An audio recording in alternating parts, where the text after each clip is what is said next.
My name is Idil Mahamud. I was born here in Melbourne and my family has been here since the late 1980s. I'm a graduate lawyer here at Slater & Gordon in the Commercial and Project Litigation Department. And I started off on the Manus Island class action, which was on behalf of 2,000 detainees detained on Manus Island in Papua New Guinea. Now I primarily work in bushfire litigation and also shareholder class actions.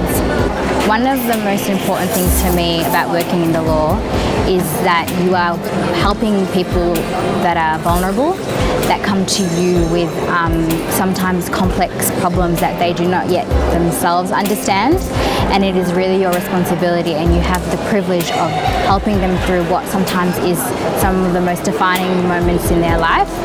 So working with these vulnerable people, you actually have the capacity to make an impact in somebody's life.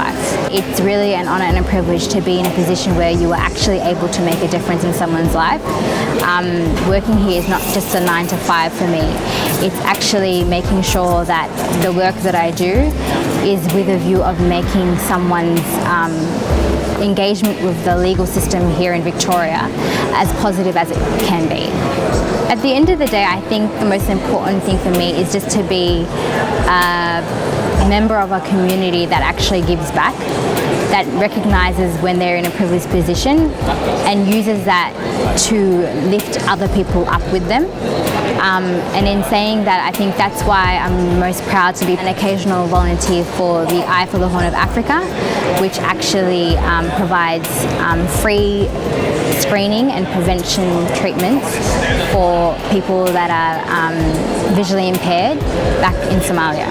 So looking the way I do and coming from the background that I do, I think you do have to recognise that it does come with its challenges.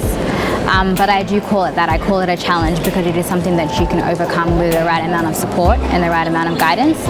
And here at Slater & Gordon, I find that I have amazing support, both within my team and just the firm's values itself, that I've never felt like my background is a burden or it's in any way hindering my trajectory in the firm, but rather it's something that is valued as it basically is part and parcel of who I am.